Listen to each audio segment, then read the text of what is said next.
She was just a maid. Until the Vampire CEO claimed her as his daughter. Part 1. Chapter 1. The Job from Hell. Romina Jennings had cleaned a lot of disgusting things in her short life. Bachelor apartments reeking of beer and socks, public restrooms and nightclubs, even the occasional shady motel room that probably doubled as a crime scene. She didn't mind dirt. Dirt didn't scream at you. Dirt didn't put its hands on you. People were worse. That's why, when she saw the flyer taped to the glass door of a downtown liquor store, "Live-in Maid wanted, Fortunato Holdings. $10,000 per week. No experience needed." She didn't even hesitate. No interview. No references. Just a phone number and an address in a part of the city she'd never been to, the part with blacked out windows and private security at every corner. She arrived by bus, duffel bag in hand, heart thudding like she was walking into something she'd never come back from.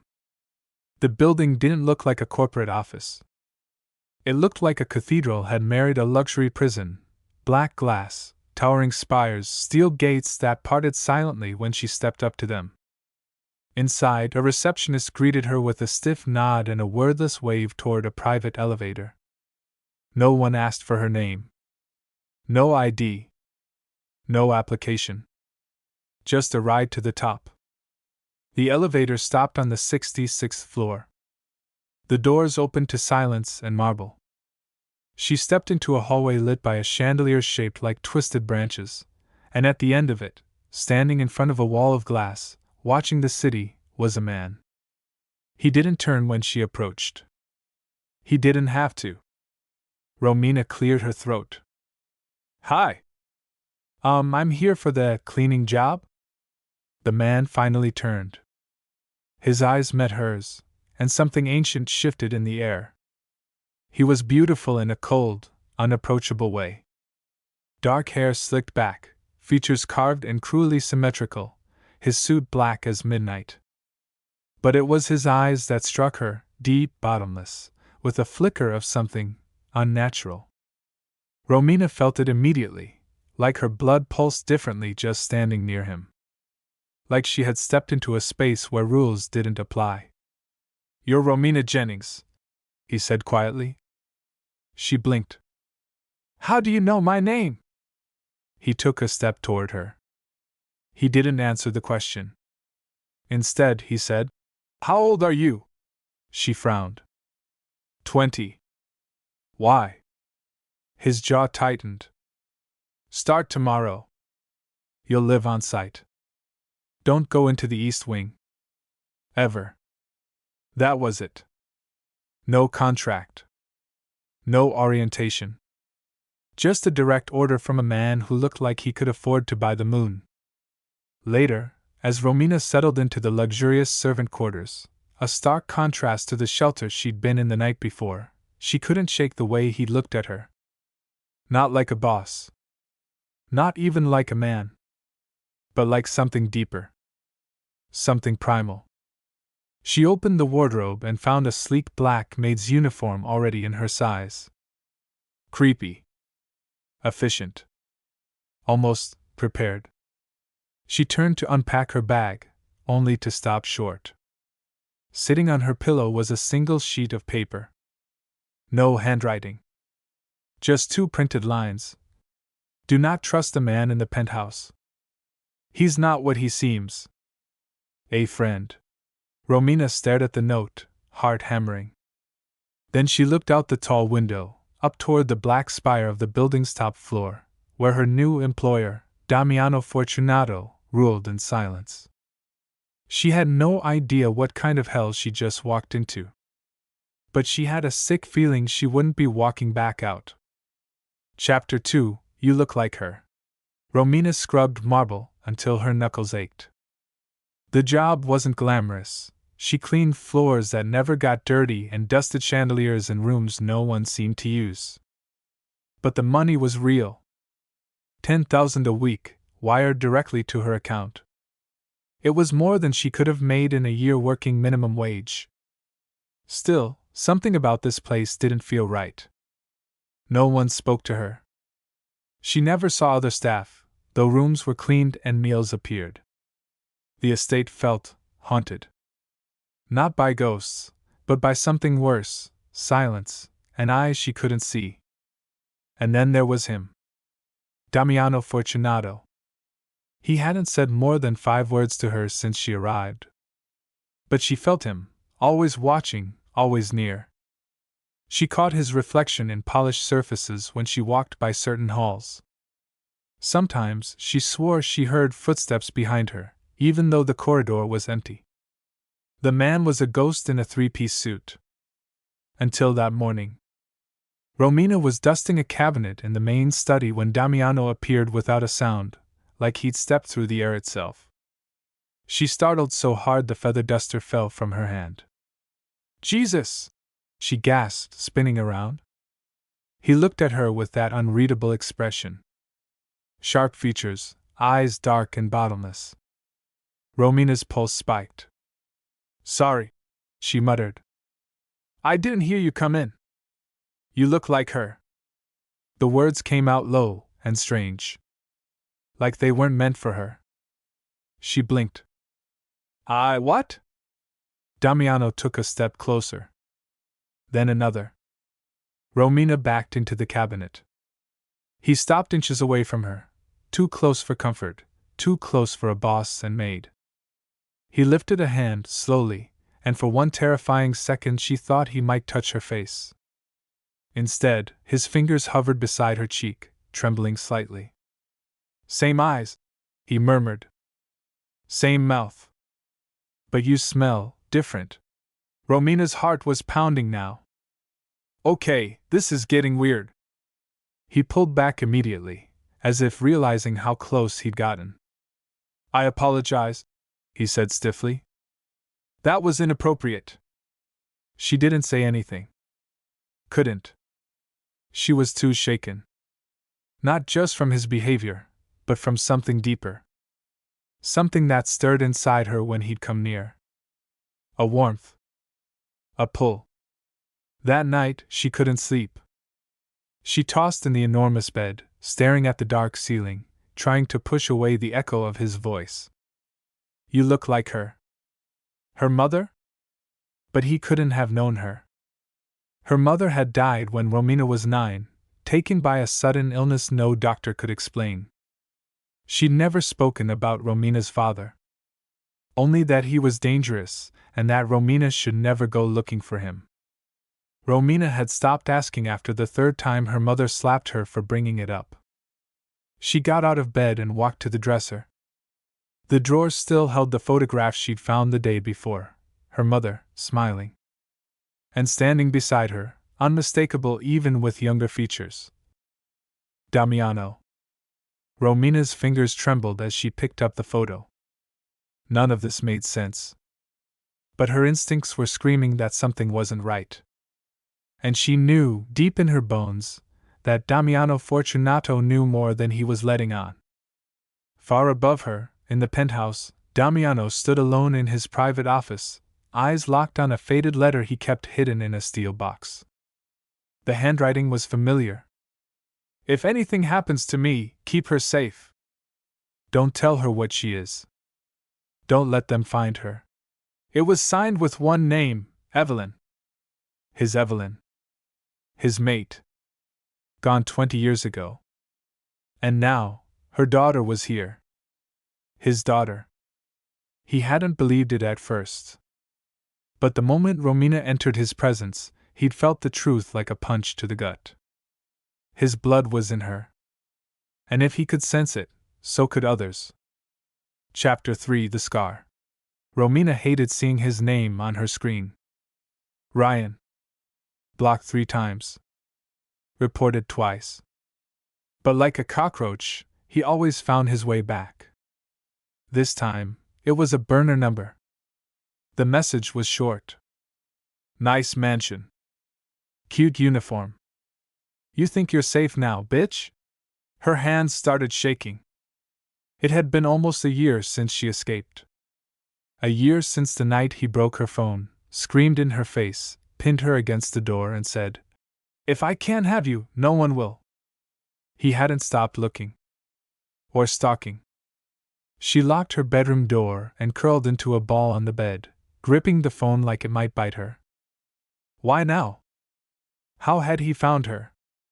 The estate was supposed to be untouchable, gated, guarded, invisible. But Ryan always found her. The next morning, Romina wore long sleeves. She always did when the nightmares came back. She didn't want anyone to see the thin, pale scar just below her wrist, a gift from Ryan's last rage before she fled. She told herself to ignore the message, to keep cleaning, to pretend she wasn't scared. But the moment she stepped into the West Hall, she froze. Damiano was there. Not like usual, distant and composed. No. He was waiting for her. He turned the moment she stepped into the room, his expression darker than she'd ever seen it.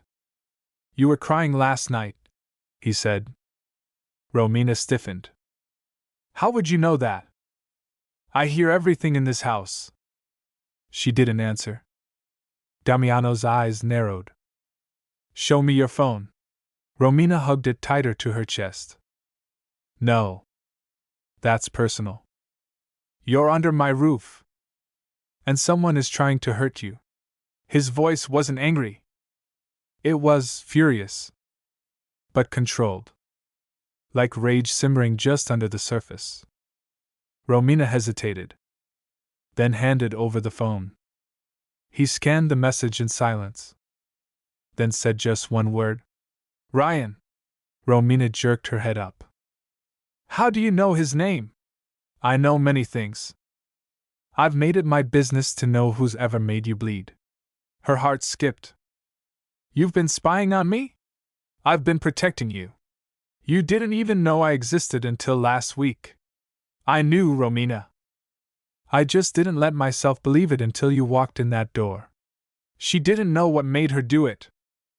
Maybe it was exhaustion. Fear. Or something in his voice. But Romina rolled up her sleeve, slowly, revealing the thin scar that still made her sick when she looked at it. "He said if I ever ran again, he'd find me." Guess he did. Damiano didn't speak for several seconds. Then, "He won't again." Romina stared at him. "You don't know what he's like." "I know exactly what he is. And I know how to deal with people like him." He handed her phone back. "Go to your room. Lock the door. Don't come out until I say." She opened her mouth to argue, but the look in his eyes silenced her. For once, she obeyed.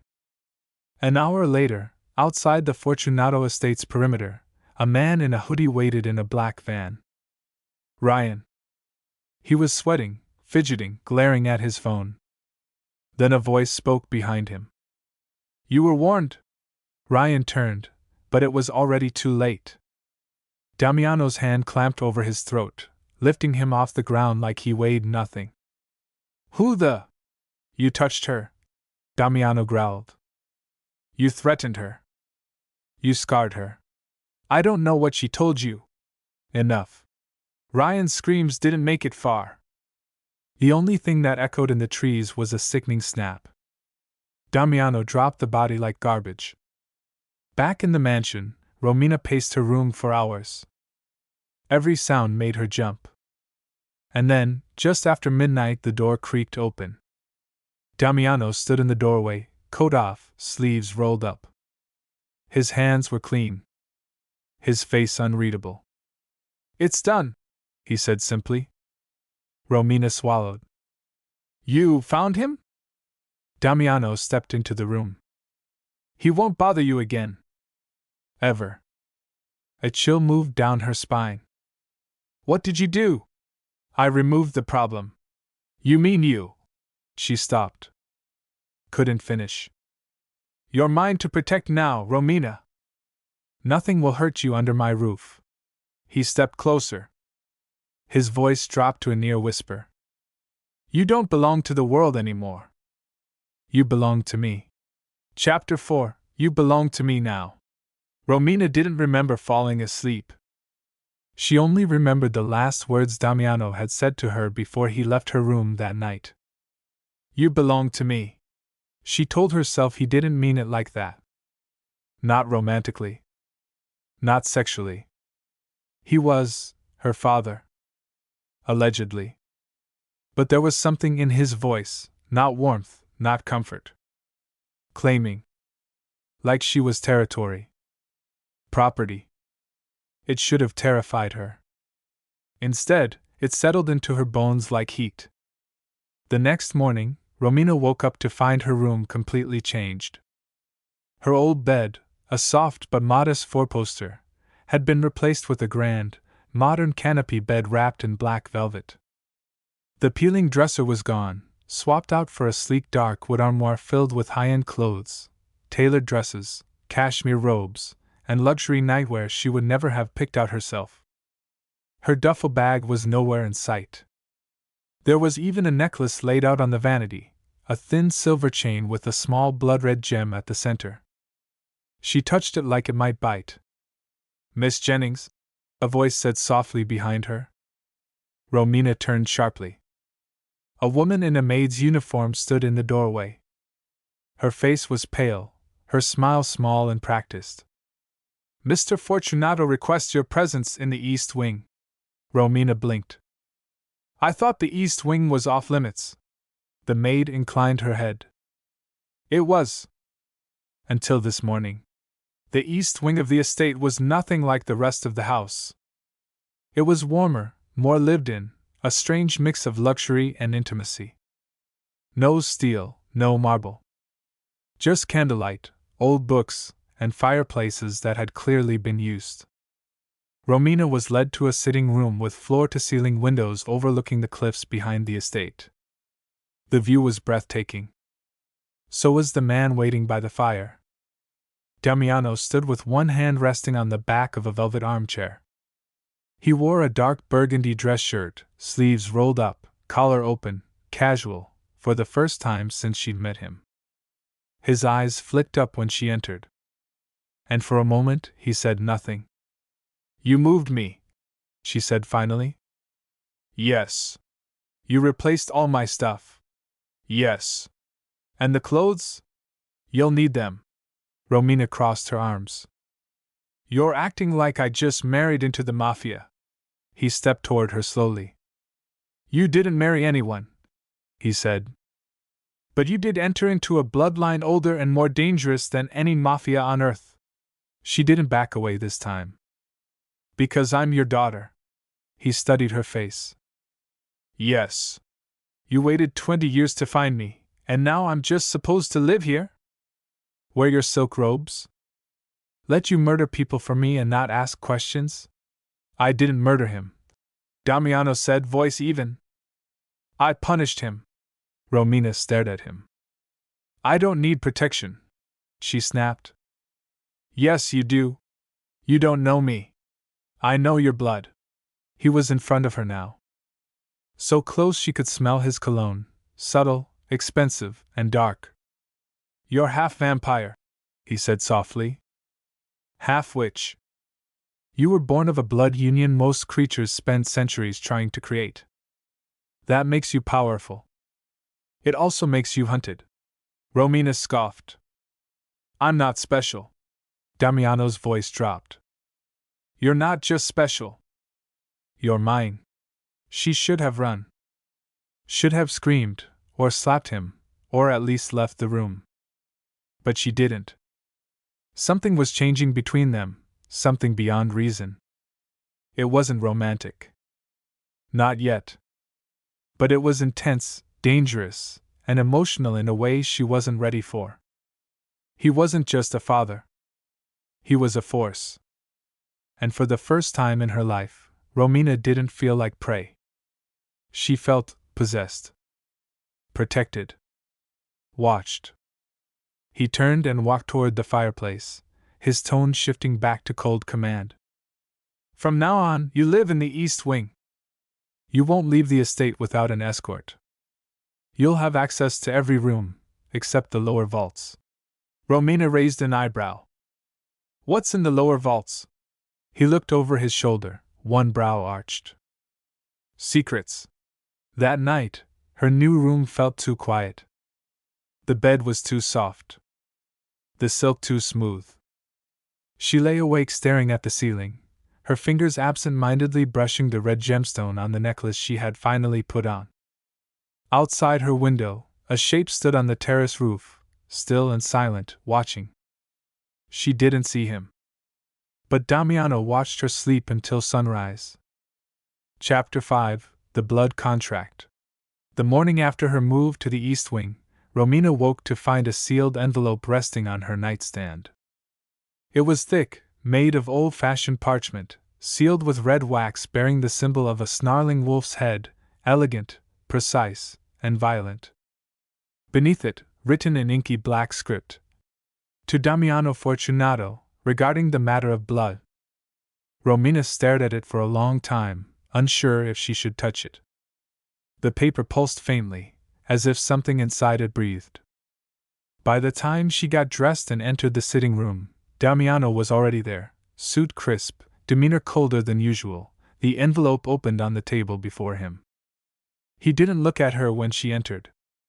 But she saw his jaw clenched tight, his posture rigid, his fingers drumming silently against the armrest. Romina cleared her throat. "Bad news?" He didn't answer immediately. Then, finally, "They know." She took a few steps closer. "Who?" "The other houses." He picked up the letter and read aloud in a mocking tone. "We were surprised to learn that the Fortunato line has been extended. We'd be delighted to host your new heir for an evening, to discuss her place among us." Romina frowned. "That sounds fake friendly." "It is. What they mean is, hand her over, or we'll come take her." Damiano turned to face her. His eyes were storm dark. "They'll want to bind you. Claim you. Use you." Romina crossed her arms. "Is this the part where you put me in another cage and tell me it's for my safety?" "No," he said, stepping forward. "This is the part where I offer you power." She blinked. "What?" "There's a way to protect you. Permanently." He walked to a cabinet, unlocked it with a fingerprint and a drop of blood, and removed a leather-bound tome. It was old. Ancient. The kind of old that made the air feel heavier when it opened.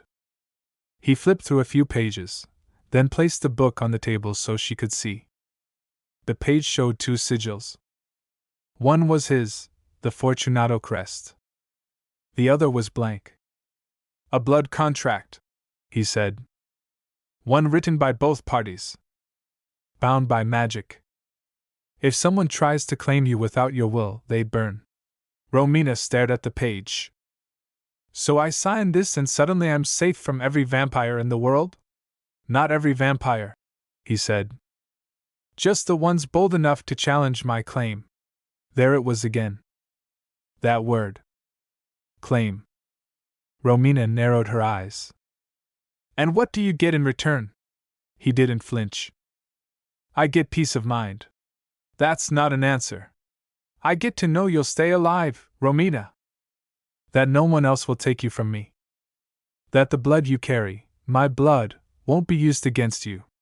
She stared down at the blank sigil. "What happens if I refuse?" He tilted his head.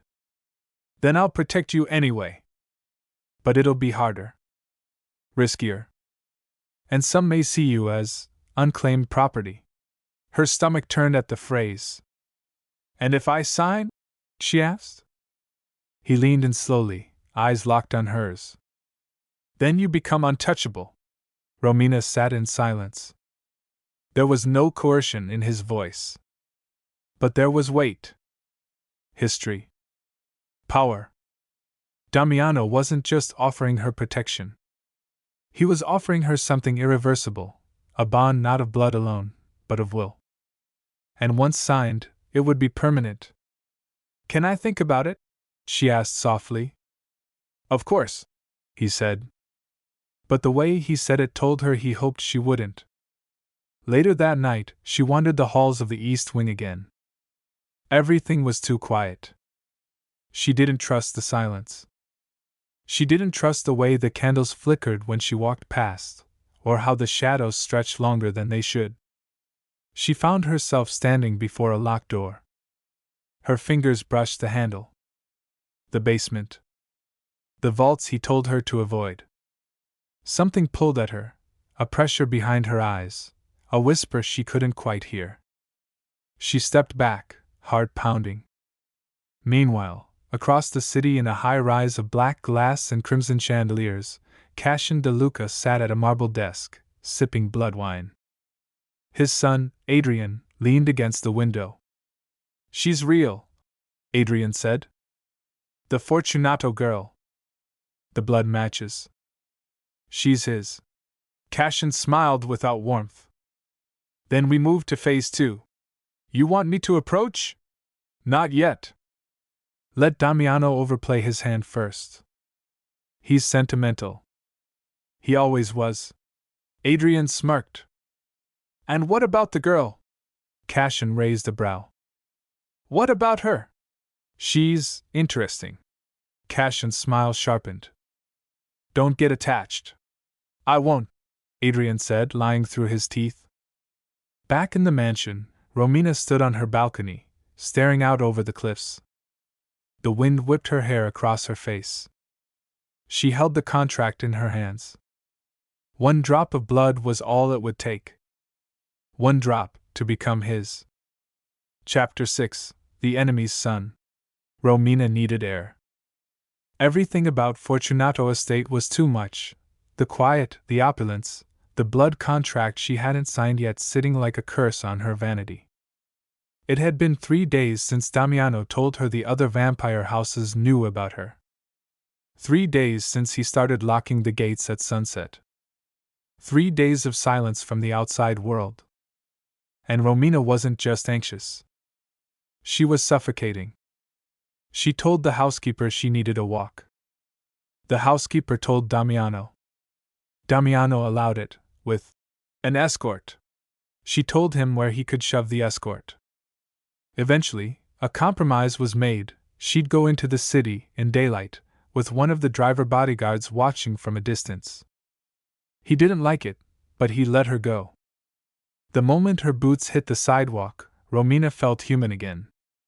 The air smelled like exhaust and fried food, and someone was screaming at pigeons. It was perfect. She pulled her hoodie up and wandered the street. Coffee shops. Bookstores. Crowds. Music.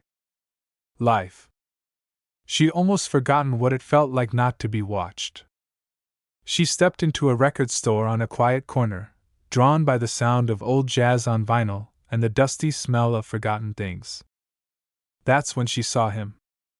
He was leaning against a shelf, flipping through records with one hand and sipping an espresso in the other. Tall. Dark hair, messy in a way that looked intentional. A black t-shirt, silver chain, leather jacket, and sunglasses inside, the international uniform of the dangerously hot.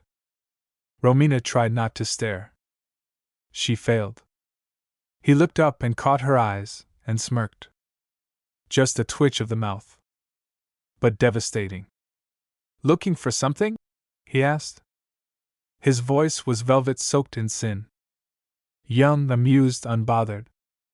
"I'm good," she said quickly, grabbing a random record. She glanced at it. Polka. "Solid choice," he said with a grin. A true connoisseur of pain. Romina rolled her eyes and put the record back. He didn't walk away. "I'm Adrian." She hesitated. "Romina." "Romina," he repeated, like he was tasting the name. "Pretty. A little classic. A little rebellious. Do you flirt with every girl who picks up a polka album, or just the ones having an identity crisis?" His grin widened. "Only the ones who look like they're running from something." Her smile faltered. Because he wasn't wrong. They talked for 20 minutes. About nothing. Music. Cities they both claimed they'd visited. She told him she was new to the area, vaguely mentioned being employed by a private estate. He didn't press. But he listened. He had a way of tilting his head just so, of watching her like she was the only person in the room, no distractions, no pretense. It was dangerously easy to talk to him. Eventually, her phone buzzed.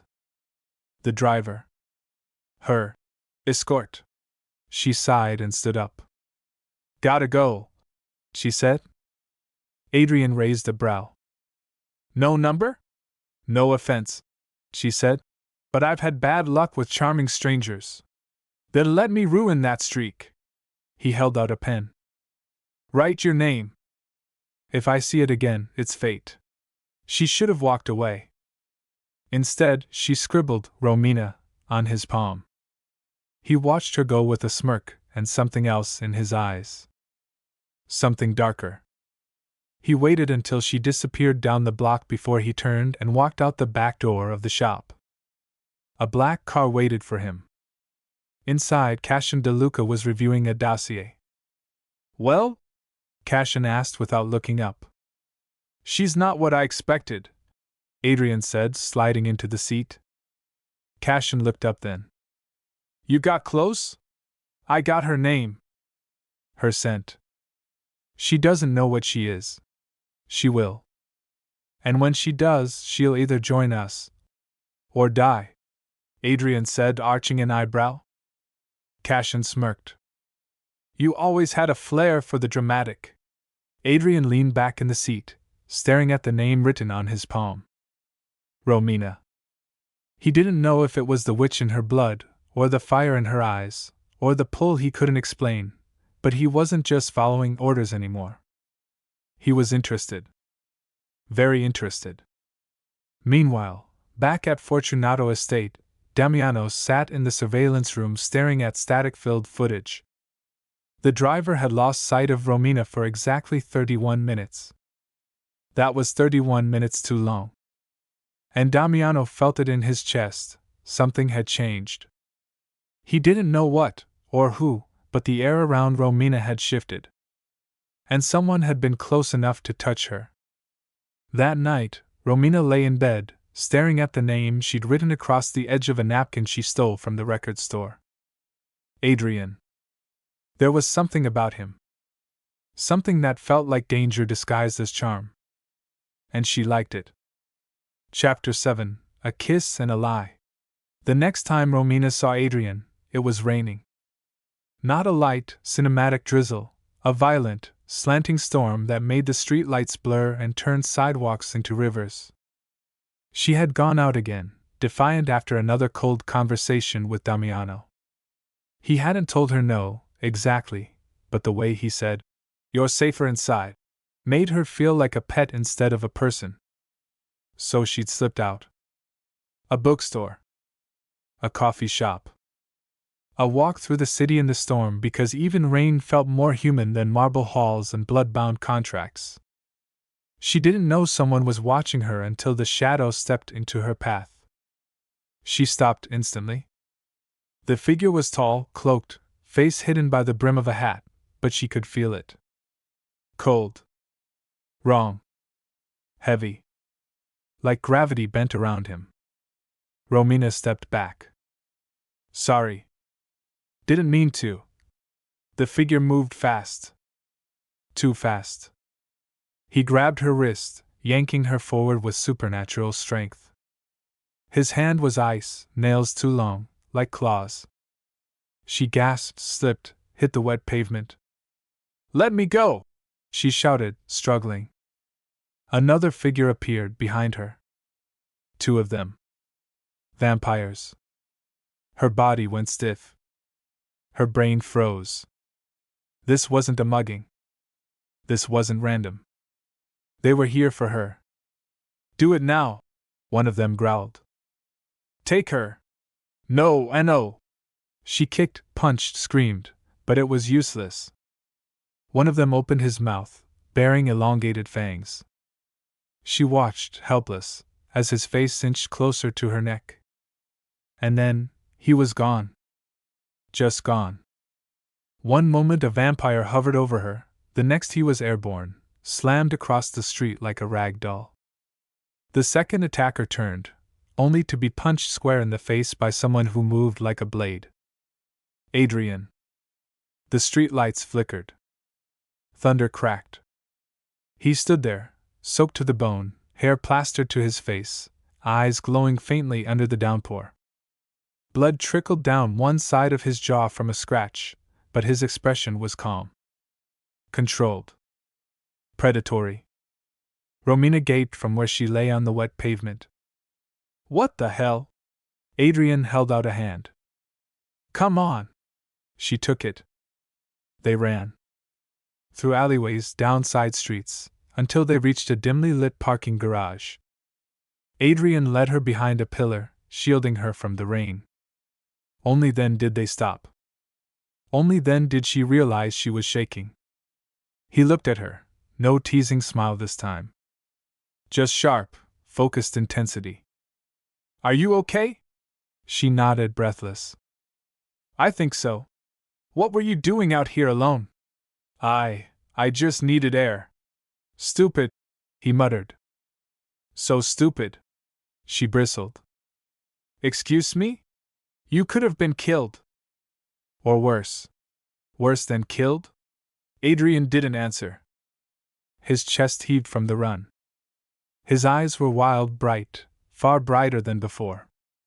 And then, without thinking, without planning, Romina stepped forward and kissed him. It wasn't soft. It wasn't tentative. It was two people soaked to the bone, breathless, terrified, clinging to something that felt real and alive. Adrian froze for half a second. Then he kissed her back. His hand slid around her waist, pulling her closer. Her fingers curled into his soaked shirt.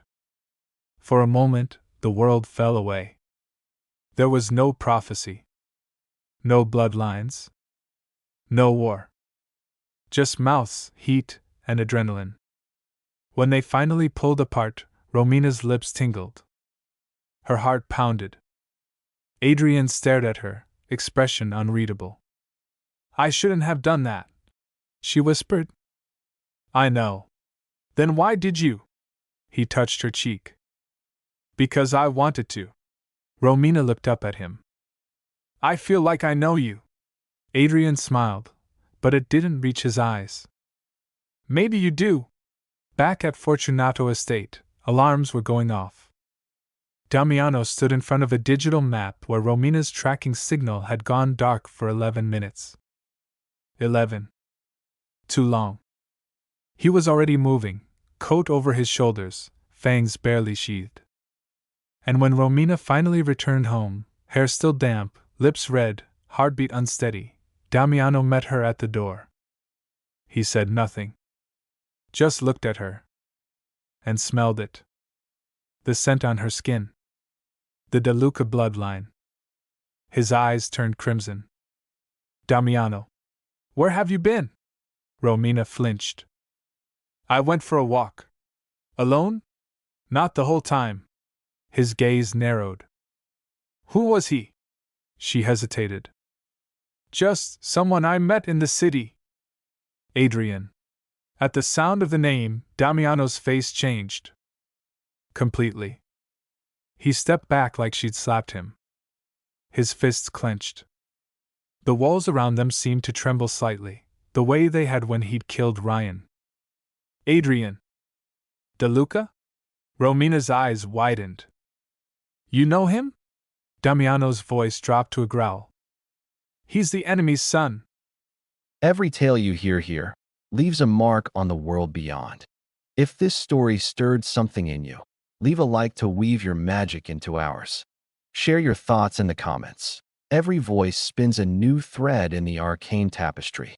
And subscribe to our YouTube channel Arcane Stories, where myths breathe, shadows speak, and destinies awaken. The next legend is already waiting for you.